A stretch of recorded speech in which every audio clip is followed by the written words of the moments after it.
Le thème de la conférence, donc gouvernance organique comme une première étape vers la société du niveau turquoise. Donc, effectivement, avant de parler de la gouvernance organique, il faut parler de société de niveau turquoise.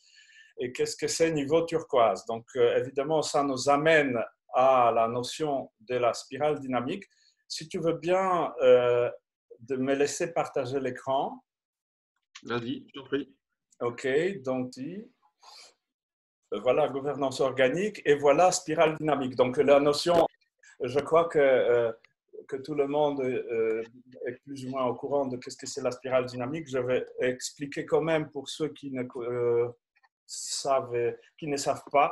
Donc c'est un modèle développé par un psychosociologue américain à partir des années 50. Il s'appelait Claire Graves, et qu'il a développé sur des études statistiques la mise en évidence des mentalités et niveaux de conscience de différentes couches de la société, tout en découvrant que le développement de la société se fait de la même manière que le développement de la conscience chez l'enfant. Et donc, voilà la spirale dynamique dont dans cette logique-là, je vais survoler rapidement la logique de la spirale, dans laquelle la première étape de la spirale, c'est l'étape beige, l'étape de survie, dans laquelle on s'occupe d'ailleurs de manger, de boire, là encore de se reproduire et de se loger, et c'est tout. Et donc, ça va évidemment suivre la logique de pyramide de Maslow, dans laquelle vous voyez ici les niveaux beige. Dans cet environnement assez terrible et terrifiant, évidemment, la première recherche qui se présente, c'est la recherche de sécurité et de la mise en collectif, en tribu. On retrouve ça encore dans le tribu africain.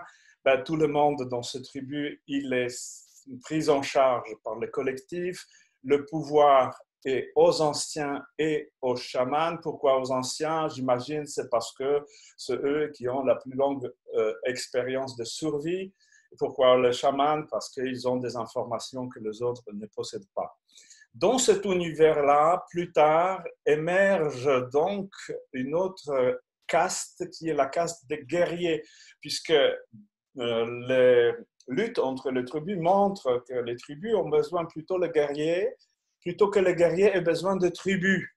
Et du coup, le guerrier s'émancipe, prend le pouvoir, s'extrait et s'entoure de gens qui veulent bien les suivre dans une soumission absolue. Donc, un rouge, il est en train de vouloir posséder tout pour lui, comme des animaux d'ailleurs, dans les mâles dominants, les mâles alpha, dans un troupeau de chevaux. Vous voyez, il a beau d'avoir autant de femelles qu'on veut, ils vont se battre jusqu'à 100 pour en avoir toutes. Donc ça, c'est la même logique qui règne dans la logique rouge. Le problème du rouge, c'est que tout le monde dans le clan du rouge veut être le plus chef que l'autre chef de l'autre côté, et du coup, ils se battent. Donc, niveau rouge de conscience, il a deux problèmes. Premier, le problème que tous ceux qui ne sont pas dominants sont terriblement écrasés, exploités par les barbares qui sont à la tête de cette bande. Après, ça va être des seigneuries féodales qui exploitent les gens qui sont asservis. Mais entre les bandes de niveau rouge, ben, c'est la guerre. Et donc, face à ces deux souffrances, il arrive le niveau suivant qui va dire au dominant, écoute, on va te donner quelque chose que tu convoites le plus, à savoir, on va te déclarer de roi des droits divins. Comme ça, tu vas être tranquille par rapport aux d'autres prétendants au pouvoir. Mais en contrepartie, tu vas accepter les règles, donc soit des commandements divins, soit la loi plus tard. Et du coup, ça va devenir quelque chose de structuré, d'organisé et surtout limiter les excès de violence et de pouvoir d'un seigneur féodal et du roi. Chacun va avoir sa femelle, il ne va pas y avoir les femelles toutes accaparées par les dominants, il va y avoir une certaine sérénité sociale qui va s'installer. Avec cette logique-là, vont se développer des grosses structures comme les églises d'ailleurs, comme l'État, comme l'armée, qui sont tous basés sur cette règle bleue qui permet d'établir de l'ordre. Cet ordre étant établi, et il s'a de propre qu'il devient un peu étouffant. Donc, on monte les grades lentement, méritocratie n'est pas encore reconnue.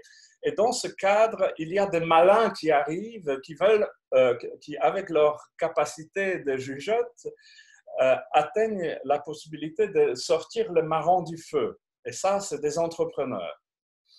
Les entrepreneurs deviennent une caste, si on peut dire, dominante dans les niveaux orange dans lesquels nous vivons actuellement. Ce qui compte dans cette société, c'est la réussite et c'est d'être le meilleur. C'est pour ça que les 4 archétypes de Orange, c'est entrepreneur, scientifique, champion et star.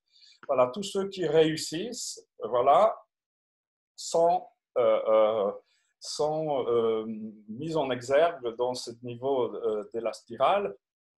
Et en fait, c'est eux qui un peu couleur notre société actuelle. Et donc, évidemment, ils ne pensent qu'à soi, puisque vous voyez dans la spirale, on bascule tantôt de survie individuelle vers la sécurité communautaire, on s'émancipe vers la polarité individualiste, puis de nouveau on devient le frère et sœur de la même église ou le citoyen de la même république. Après, de nouveau, on s'individualise au niveau orange autour de la réussite. Et cette individualisation nous fait évidemment perdre la notion de bien commun. Et évidemment, on arrive au niveau vert, dans lequel le souci de bien commun, de survie de la planète, d'écologie et de bien-être individuel et commun devient quelque chose de primordial. En fait, ce qui est problématique dans le vert, puisque dans le vert, vous voyez, probablement la plupart de nous sont fortement ancrés dans la mentalité de vert.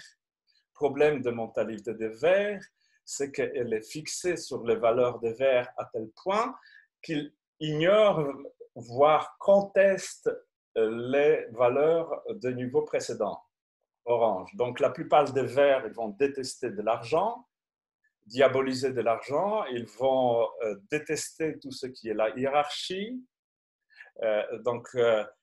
vont aussi détester tout ce qui est la dogme, et avec ce qui est répandu dans le contre-vert, c'est ces pensées relativistes dans lesquelles chacun possède sa vérité et milite pour que chacun puisse avoir sa vérité, sauf celle que chacun a la vérité, qui doit être la vérité commune et omniprésente comme une dogme de niveau vert. Voilà. Après, qu'est-ce qui se passe après les niveaux verts? Après les niveaux verts, vous voyez qu'on passe des niveaux de nouveau collectivistes vers les niveaux individualistes. Et même, on pousse le bouchon vers l'aspect que moi j'appelle l'aspect d'individuation, terme inventé par Jung. Donc, sortie des niveaux verts se traduit par la prise de conscience de qui je suis en tant qu'individu dans sa complétude. Cette prise de conscience, en même temps, ne peut pas se faire à partir d'observation de la réalité à partir de notre outil du mental. Puisque, comme le dit créateur de spirale dynamique, jusqu'à le niveau de vert, on a l'affaire avec le développement de l'ego. Le niveau vert, c'est une sorte de best of ego, tout ce qu'on peut inventer de mieux au niveau de notre mental. Et pour se trouver au niveau supérieur, qui est un niveau de l'être, comme on dit, eh ben, il y a une certaine césure à passer. Comment on passe cette césure? En fait, cette césure se joue autour d'une expérience spirituelle, je peux dire. Donc, autour de l'expérience dans laquelle la personne se trouve avec une ouverture de conscience vers une conscience élargie, vers quelque chose qui, on peut dire, monte son niveau de vibration, son niveau d'amour, c'est des événements spirituels, événements amoureux, événements... Moi, par exemple, j'avais un événement comme ça à 20 ans, à 22 ans, je me suis trouvé en prison puisque j'étais militant en Pologne quand il y avait l'histoire des murs et Berlin, donc j'étais 3 fois en prison, 3e fois, c'était vraiment grave, j'avais 10 ans devant moi, je me suis trouvé dans la cellule de grand isolement et puis ma vie était complètement bousillée et je me suis mis à prier. Et en me mettant à prier, j'avais une ouverture de conscience, j'avais mon éveil en prison et je me suis retrouvé avec cette conscience absolument fantastique dans laquelle je pus ressentir la liberté au fin fond de la prison. Vous voyez, ça, notre mental ne peut pas concevoir ça. Ça, c'est une expérience que je dis qui nous tombe dessus. Ça ne se construit pas à la force d'avoir une expérience, de cumuler les compétences, d'acquérir les connaissances et puis maîtriser de moins en moins notre identité d'un champion de quelque chose. Ça, cette expérience nous tombe dessus suite à quelque chose d'imprévu. Et ce qui se passe à ce niveau, c'est que quand cette conscience nous tombe dessus, elle nous permet de voir la réalité qui d'un côté devient commune à tous ceux qui le regardent de ce point de vue et de ce niveau de vibration. Et là, on retrouve ce que Kim Wilber, qui décrit le niveau jaune, appelle le niveau intégral de la connaissance. C'est un élément absolument fondamental de distinction. Ça fait écho à cette phrase du philosophe grec déjà qui disait que les gens qui dorment vivent chacun dans leur monde, séparés les uns des autres, ayant chacun sa vérité. Quand ils se réveillent, ils se retrouvent tous dans le même monde, voyant la réalité de la même manière. C'est à peu près le même phénomène qui se trouve en atteignant le niveau de conscience de soi de niveau jaune. Et dans ce cas-là, on acquiert l'aptitude de connaissance de soi, de compréhension de soi, de savoir qui je suis, quels sont mes critères, de s'observer. Il y a une sorte de retournement de conscience dans lequel ce n'est pas moi, je, ego, qui a une conscience qui peut comprendre quelque chose. On passe de l'autre côté dans lequel je suis la conscience, l'espace, qui possède un jeu dont elle peut se servir éventuellement pour de différents aspects d'existence et de voir notamment différentes sous-personnalités, différents égos qui cohabitent à l'intérieur de nous. Et notamment, on peut voir les sous-personnalités des différents niveaux des spirales dynamiques, notre violet, notre rouge, notre loyaliste, légaliste, notre entrepreneur, notre écolo, coexistante à l'intérieur de ce phénomène que nous sommes. On n'est pas arrivé encore au niveau turquoise. Mais ce qu'il faut dire, qu'à ce stade jaune, la personne, elle est encore dans la logique de l'indépendance, elle s'occupe d'elle, mais elle a la capacité de concevoir les autres de la même manière que soi. Et on passe à ce stade de notion de consentement vers le niveau de consensus dans lequel ce qui est bien pour moi est aussi important que le bien pour les autres. À ce stade-là, on développe les outils du style consensus de compromis. J'ai développé cet outil en 1999, alors que j'étais à l'époque encore psychothérapeute en PNL. J'ai utilisé un outil de résolution de tensions et de problèmes entre différentes parties à l'intérieur de soi. Et ça, c'est un outil que j'ai utilisé extrêmement souvent, puisqu'il était d'une efficacité fantastique. Et avec cette efficacité, un jour, je me suis posé la question, si j'ai adopté cet outil-là au groupe à l'extérieur, peut-être ça marcherait, ça donnerait le même résultat. Et effectivement, oui, c'était le jackpot. J'ai eu un outil dans lequel je puis arriver à créer rapidement le consensus sans compromis entre n'importe qui. Et non seulement je peux arriver à mettre d'accord les gens dans une négociation, mais j'ai eu un outil qui permettait de mettre les gens d'accord alors qu'ils étaient dans un conflit et parfois très profond. Et ça ne me faisait pas peur à la mesure que non seulement j'avais une procédure de règlement de ces tensions-là, de ce conflit-là, mais je pouvais aller jusqu'à régler les tensions à l'intérieur de chacun des protagonistes si conflit extérieur était résultant des conflits qu'il avait à l'intérieur de lui-même. Donc ça, c'était une eureka, c'était quelque chose d'impensable et ça donnait un champ de l'ouverture absolument extraordinaire. Et j'ai roulé ma bosse sur ce niveau-là pendant une vingtaine d'années, jusqu'au découvrir une situation suivante dans laquelle, en arrivant à un collectif dans les Cévennes, qui s'appelle Aerium, qui était au bord d'implosion puisqu'ils avaient les difficultés au niveau de la raison d'être, alors que c'était ma spécialité de travailler sur la raison d'être. Pourquoi? Parce qu'à 20 ans, je me suis trouvé un peu comme le gilet jaune face au Kalachnikov des CRS communistes et je me suis rendu compte que jouant les pierres envers eux, à chaque instant, je peux mourir. C'était une flash complètement incroyable de conscience et je me suis dit, mais pourquoi je veux mourir? Qu'est-ce qu'il vaut la peine que je donne ma vie pour ça? Est-ce que je vais mourir? Pourquoi? Pour la patrie, pour les toilettes sèches? Pourquoi je veux donner ma vie? Et comment savoir pourquoi ça vaut la peine de donner la vie? C'était une question qui m'a obnubilé et que je travaillais à peu près 15 années de ma vie pour répondre à cette question. Et à peu près à la même époque, en 1997, je trouvais la réponse aussi à ça en retrouvant la procédure qu'actuellement j'utilise pour découvrir la mission de vie et l'identité connectée de la personne, qui précisément est basée sur le fait que l'identité de la personne résulte de son expérience spirituelle, ou en tout cas de l'expérience du bonheur.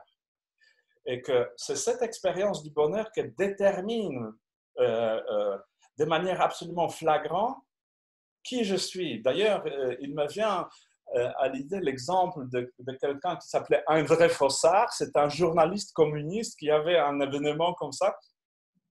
Il y a quelques bonnes années, il était athée, il était communiste et il est rentré une fois dans l'église et il avait une expérience spirituelle. Il raconte que tout le catéchisme lui a été infusé alors qu'il n'a jamais appris ça. Il est devenu chrétien, il est devenu ami des papes, écrit des bouquins, discussions avec Jean-Paul II, etc., etc. Donc, l'expérience spirituelle détermine l'identité qui en résulte, et cette identité détermine les croyances, après les capacités qui se développent, les actions qui en résultent, et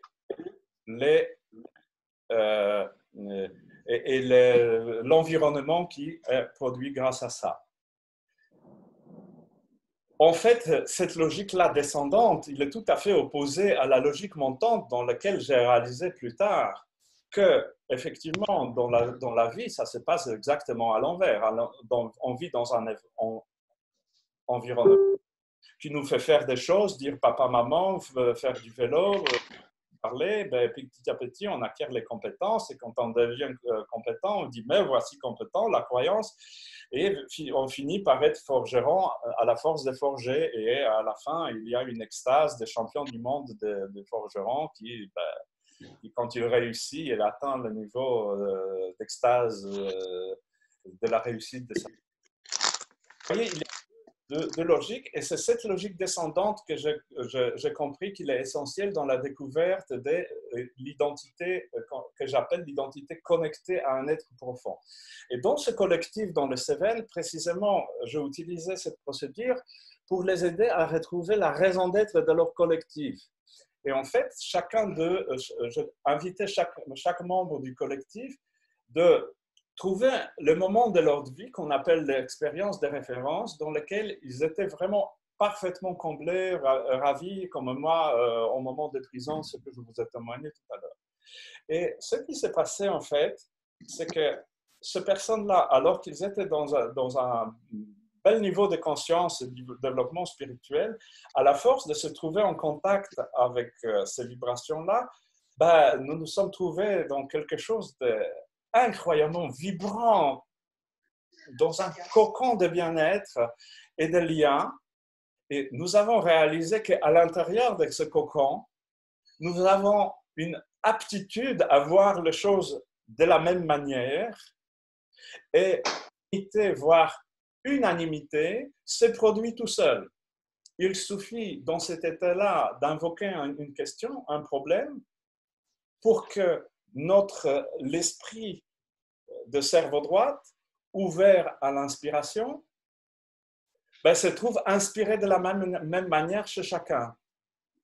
Et du coup, c'est de cette manière-là, nous avons trouvé un outil de prise de décision de niveau turquoise, cette fois-ci, qui est le niveau principal de la gouvernance organique, qui est l'unanimité connectée. En fait, il consiste dans cet outil, il suffit dans cet outil de se mettre dans cet état de vibration, l'état de alpha, de vibration de ce niveau-là, voire le niveau supérieur de θ et delta, pour que l'unité se produise tout seul et tous les problèmes se règlent par eux-mêmes comme par miracle.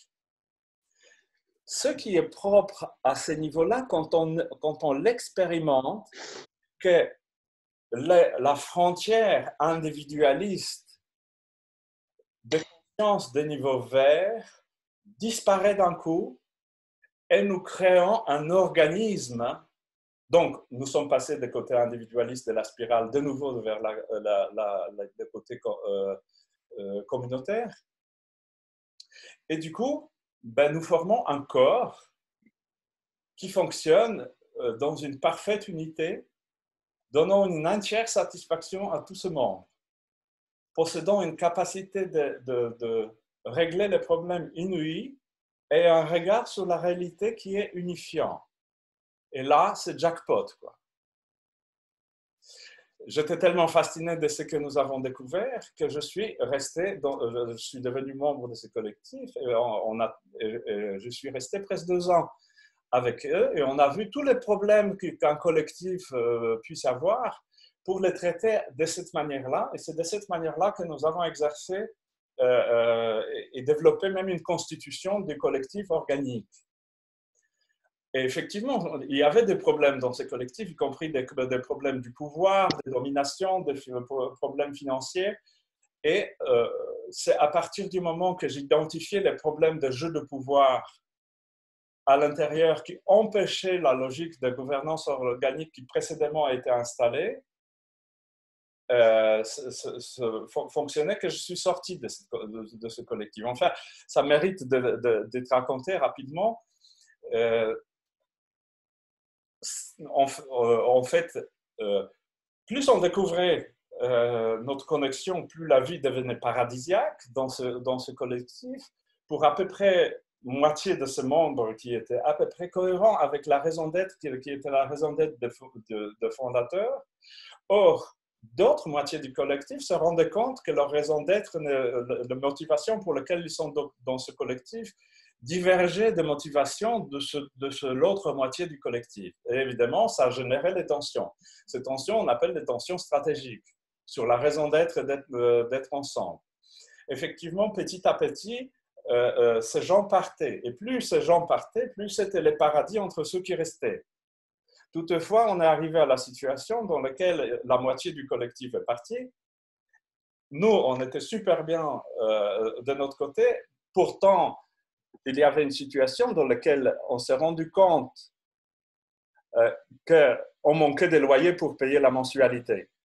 Et à ce moment-là, le mal dominant, celui qui était responsable financièrement, délicatement prise de pouvoir de la sorte à faire rentrer dans le collectif les gens complètement indépendamment de la logique de la gouvernance que nous avons mis en place. Et quand j'ai vu la manipulation, je suis parti puisque, enfin, la raison financière était plus forte que la raison de bien-être commun. Et il n'avait pas confiance que par le biais de gouvernance organique, on peut résoudre les problèmes. L'angoisse l'a fait prise de prendre le pouvoir et utiliser les moyens du rouge, du orange, puisque c'est un entrepreneur averti et sachant comment rentrer de l'argent. Il a rapidement rentré de l'argent, ça veut dire fait venir d'autres personnes. 3 ans plus tard, tous ceux qui sont venus pour d'autres raisons d'être, celles qui étaient la raison d'être du collectif, sont répartis. 3 ans après, de nouveau, tous ceux qui sont venus pour d'autres partis. Donc, la question de la raison d'être est une... Peut-être couper les micros puisqu'il y a du bruit.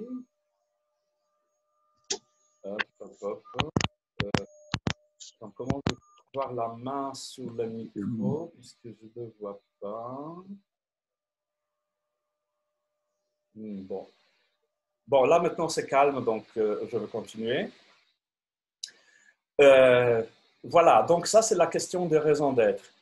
Et du coup, voilà le fonctionnement organique turquoise d'un collectif. Et d'ici là, quel est le passage vers la société de niveau turquoise? Qu'est-ce que c'est pour moi, donc, la société de niveau turquoise? Société de niveau turquoise, c'est une société de personnes, justement, qui ont une conscience extrêmement éveillée de qui ils sont, quels sont leurs critères, quelles sont leurs raisons d'être, et qui ont tous expérimenté dans leur vie le moment de l'ouverture des consciences qui leur a permis de se retrouver dans cette perception de réalité qui est unifiante, intégrale, comme dirait Kinval Weidler.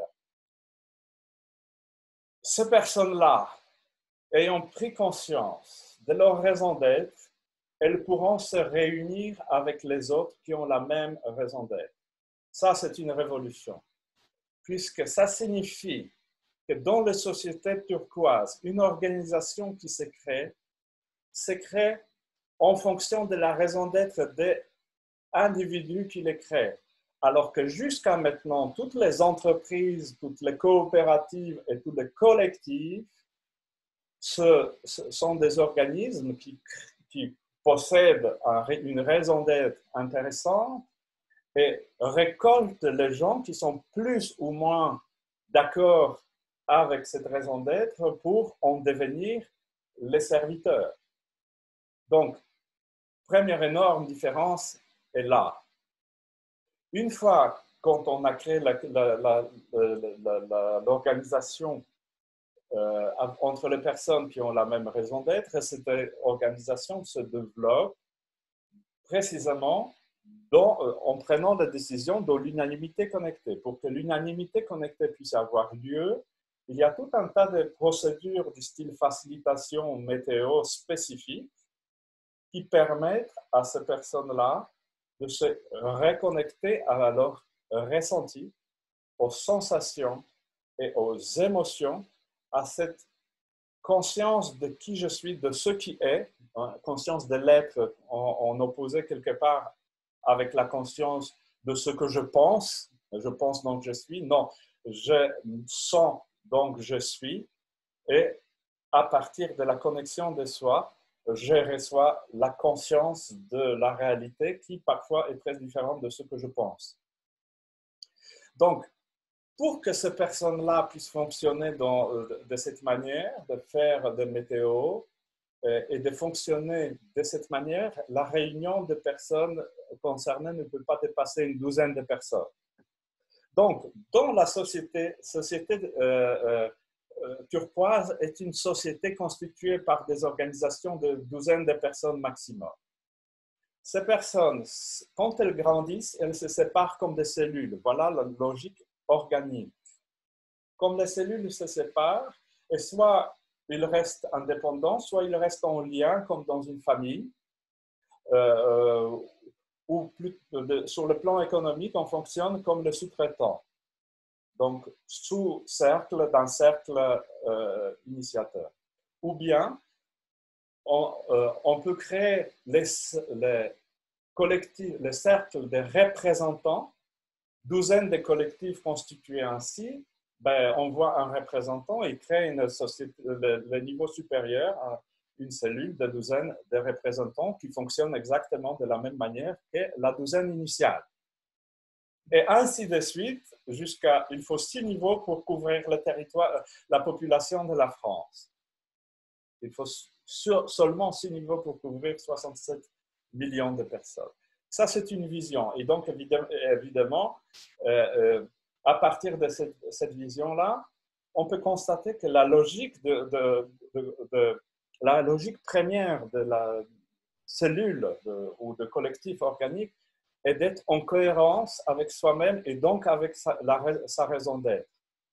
Ceci conditionne tout un tas de choses. Évidemment, développement, l'activité en cohérence avec ma raison d'être et non pas avoir une activité alimentaire. Développement de l'autonomie pour ne pas, encore une fois, devoir travailler dans des boulots d'autres que celles qui me font vibrer. Et développer donc l'autonomie alimentaire dans l'eau, dans l'énergie. Donc, ça amène évidemment un fonctionnement autonome, permaculturel, et le monde organique constitué comme ça va devenir évidemment une société dans laquelle le fleuve devient pur, la terre devient un jardin comestible, et les gens fonctionnent dans une intimité profonde, puisque en fait, les liens au niveau de qualité de liens dans ces douzaines de personnes, pour que ça fonctionne, il faut que la qualité des relations est la même comme dans un couple. Et tout en ayant ce niveau d'intimité, de lien, vous voyez, il faut être aussi proche l'un de l'autre pour pouvoir se marier avec et marier pour de vrai ou entre guillemets. Et effectivement, après, il reste la question de l'intimité, jusqu'où où cette intimité va s'exprimer, et on peut aller jusqu'à la conception de la vie qu'on appelle la communion des siens, qui fonctionne comme le collectif de Panamera ou ZEG en Allemagne. On peut voir ça de cette manière-là. Et du coup, vous voyez, pour fonctionner dans cette logique-là, il y a tout un processus d'ouverture de conscience, vous voyez, dans lequel il y a tout au début les 2 modules de formation à la gouvernance organique qui commencent par la connexion à soi, prise de conscience de sa raison d'être, de la plus haute vibration, de sa mission de vie, de création de son métier qui me permet de fonctionner tout le temps dans la plus haute vibration. Au 2e stade, on développe le fonctionnement organique. Je vais peut-être augmenter la... voilà, attendez. Voilà. Donc ça, c'est le premier niveau. Dans le 2e niveau, dans le module 2, on va apprendre à fonctionnement de collectifs externes. Donc là, c'est dans le module 1, on apprend à fonctionner à l'intérieur de soi. On découvre nos personnages, notamment nos personnages de différents niveaux de spirale dynamique, et nos personnalités connectées de niveaux jaune et turquoise. Là, après, on apprend à les faire vivre ensemble. Dans le 3e module, on développe son business connecté à l'être. L'étape suivante, c'est l'étape dans laquelle on crée les structures et des collectifs pouvant fonctionner comme ça. Parce que vous voyez, il faut se connaître soi-même, il faut savoir fonctionner ensemble, il faut avoir un job connecté pour pouvoir créer un collectif dans lequel nous serons dans la communion. Donc, ce sont les étapes de développement. Une fois quand on est dans la communion des siens entre les hommes, on peut élargir cette conscience vers la communion avec les mondes et ouvrir ça vers les dialogues avec les vivants. Donc, on va avoir la herboristerie sacrée, on va avoir la permaculture organique et on va aller dans le module 6 jusqu'à l'expérience de l'unité de l'univers tout entier. Et voilà, le plein développement de la conscience turquoise. À ces stades-là de module 5 et 6, on touche les niveaux indigo de la conscience. Voilà tout ce que j'avais à vous dire. Maintenant, on passe aux questions. Donc, celui qui a envie de parler, qu'il se manifeste.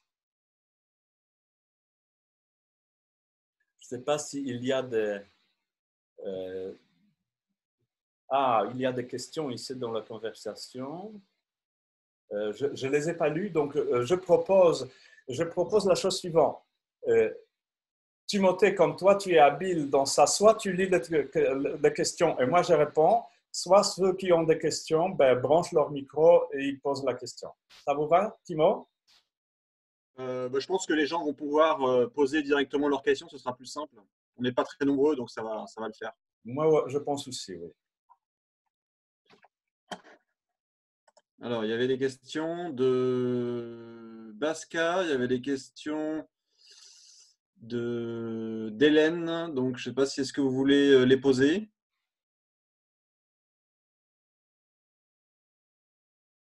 Alors, la question d'Hélène, c'était: connaissez-vous des organisations, des entreprises, des associations fonctionnant en gouvernance organique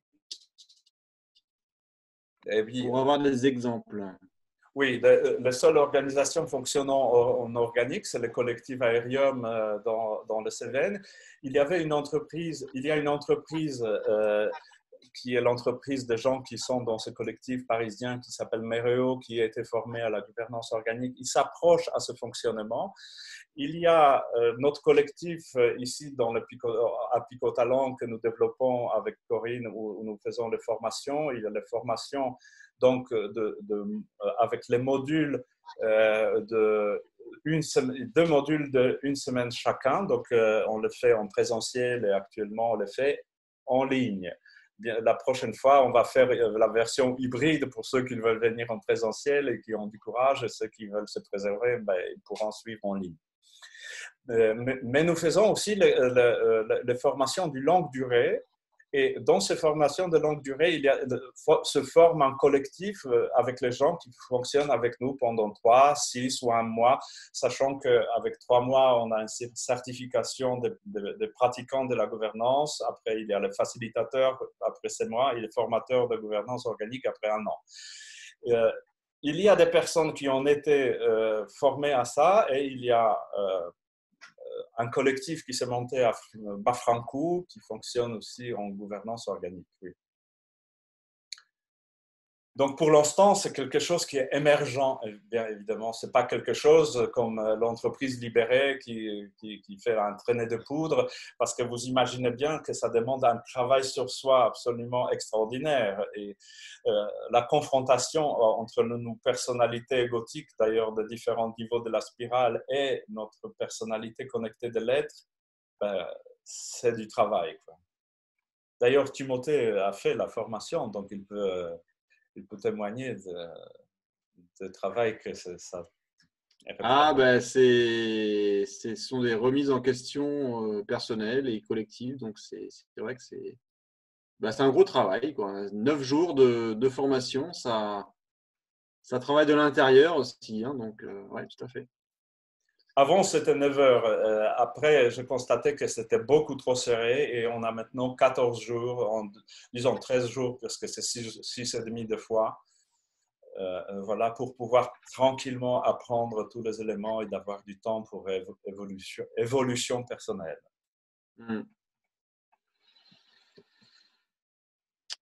Est-ce qu'il y a d'autres questions qui arrivent? Ceux qui ont déjà fait la formation, ceux qui découvrent, est-ce que vous avez des questions sur la spirale dynamique, sur ce que ça veut dire, le niveau opale ou turquoise, sur la gestion des émotions, la gestion des tensions. Est-ce que vous avez des questions? Je veux peut-être rebondir à ce que tu dis. Effectivement, cet état de connexion à l'être est un état extrêmement fragile, vulnérable. À partir des niveaux, vous imaginez bien qu'à partir des niveaux verts, on s'ouvre, on sort de notre carapace de personnalité créée par notre mental, on devient ce qu'on est dans les profondeurs de soi, on découvre notre polarité, nous, polarité féminine, et on s'ouvre à quelque chose de sensible. Et donc, cet état étant instable, évidemment, il est sujet à ce qu'on appelle les activations des les activations générées par les subpersonnalités déconnectées. C'est pour ça que nous avons développé toute une batterie des outils traitant les différents types de tensions, et notamment, j'ai identifié 7 types de tensions, d'ailleurs correspondantes à chaque chakra. Donc, chaque chakra correspondant à une certaine fonction de l'organisme. Donc, le premier, c'est les tensions interpersonnelles. Le deuxième chakra représente les tensions personnelles. Le troisième, c'est les tensions du pouvoir, donc l'énergie, l'argent et tout ça. Quatrième type de tension, c'est les tensions de possession, donc c'est au niveau du cœur. Après, les tensions organisationnelles qui sont les tensions opérationnelles, on a dit qu'on va faire ça et on n'a pas fait. Tension structurelle, c'est la jugeote, troisième œil sur comment structurer l'organisation. Et tension stratégique, c'est sur la vocation qu'on reçoit dans l'eau, dans la chakra couronne. Donc voilà. Et à partir de chacune de ces types de tensions, ben, on a toute une batterie. Et comme j'étais psychothérapeute, c'est la seule démarche de gouvernance dans laquelle nous n'avons pas peur de tensions personnelles. Par exemple, dans la holacratie, il traite aussi le développement de l'organisation basé sur la raison d'être et les tensions, mais seulement 3 tensions organisationnelles, stratégiques, structurelles et opérationnelles. Tandis que tous les problèmes interpersonnels et personnels, vous allez les régler ça tout seul chez vous. Chez nous, dans un collectif organique, évidemment, ce n'est pas possible. Il faut savoir traiter l'ensemble de ces problématiques qui, de toute évidence, nous sautent sous la figure dans la vie commune, comme on a vu dans les oasis, dans lesquelles ces tensions, s'ils ne sont pas traitées, donnent lieu à des guerres et des tensions absolument incroyables, finissant par des dissolutions de ces structures. Et il y a très petit pourcentage qui survivent. Alors, il y a Anaël qui a levé la main. Tu as une question, Anaël? Faut que tu mettes ton micro. Ouais. Oui, j'arrive. Ouais. Bonheur.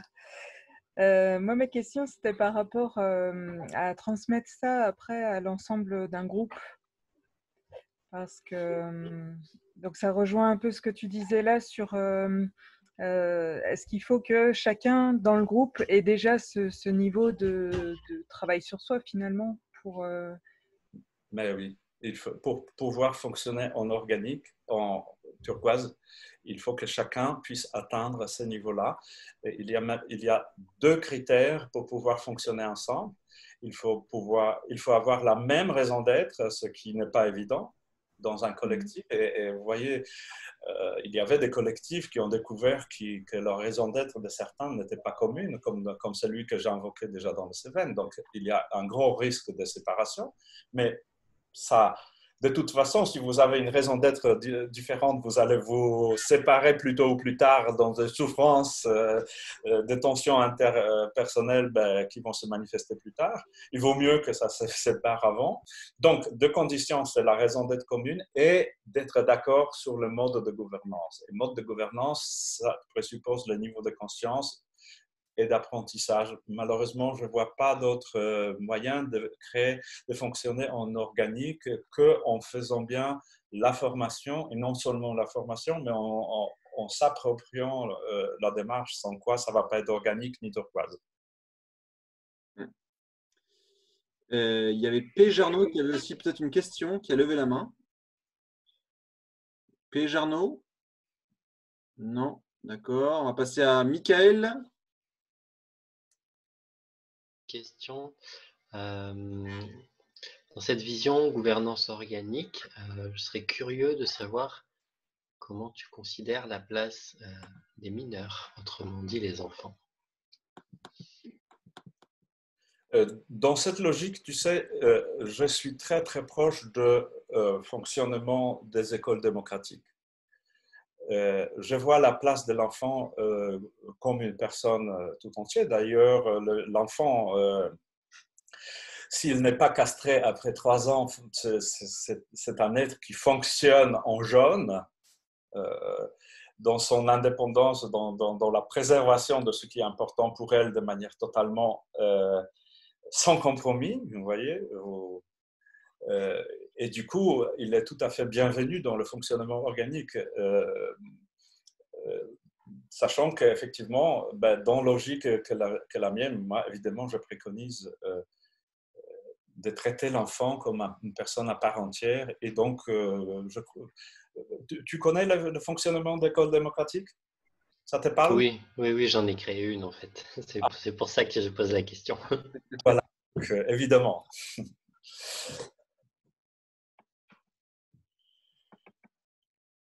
Timothée?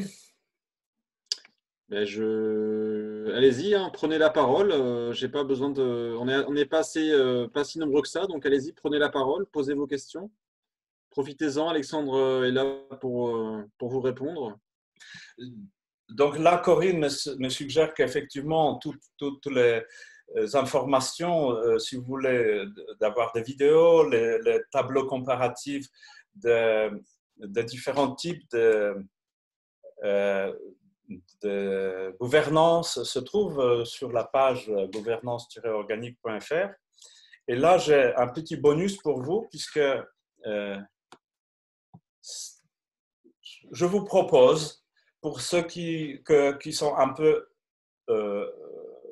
qui s'interrogent sur le fonctionnement organique, pour ceux qui seraient intéressés de faire la formation ou bien de poser la question, de quelle manière ça s'articule avec votre problématique, je vous offre à ceux qui le veulent un entretien de 45 minutes et je viens de marquer dans le conversation le lien dans mon calendrier, c'est le calendrier.com/ap.go. Donc AP, c'est Alexander Kékuche-Géo, gouvernance organique.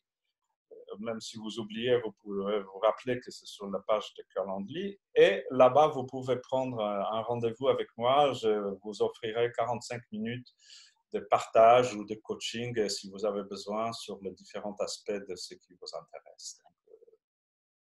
Voilà. Et pour ce qui concerne les sites, effectivement, voilà, on peut peut-être jeter un coup d'œil là-dessus tant qu'on y est. Là, voilà, vous avez les sites de la gouvernance organique. Dans l'accueil, vous avez toute la résumé des formations, mais aussi les témoignages sur la viabilité des formations en ligne, ainsi que la présentation de la gouvernance organique, de présentation de processus de transition vers la société niveau turquoise. Et puis, donc, tous les outils, explication de tous les outils de la gouvernance.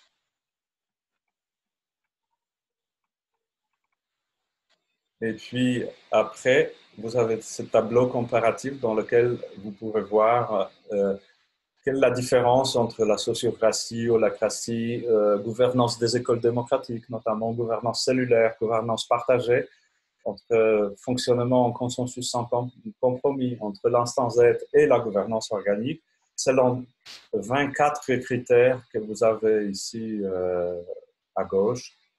Et puis, vous allez voir si vous rentrez, si c'est pour vous, quoi. Et puis, vous avez quelques témoignages là-dessus. Et puis, vous avez ma conférence expliquant les détails de la gouvernance organique, si vous voulez la voir. Et sinon, Calendly, ça se représente comme ça. Vous tombez ici. Voilà, vous cliquez sur l'entretien et vous choisissez votre date qui vous convient. Voilà. Super. Merci, Alexander. Je vous en prie. Eh bien, on était assez performants. Il est 19h56, donc en 1 heure, on a bien fini. Je suis assez content. Comme ça, on peut aller voir les lanceurs d'alerte. S'il n'y a pas d'autres questions, la dernière chance pour se manifester dans les questions. Je suis un peu étonné qu'il n'y a pas de récriminations, objections, qu'il n'y a pas de contradicteurs. Allez, révoltez-vous. Comment ça, on va y arriver au niveau turquoise? Est-ce possible? Là, personne ne dit rien. C'était trop cohérent, trop clair. De la résistance passive, Alexander. Ah oui, ça doit être ça, oui. Corinne qui a fait la force, elle peut se permettre de le dire.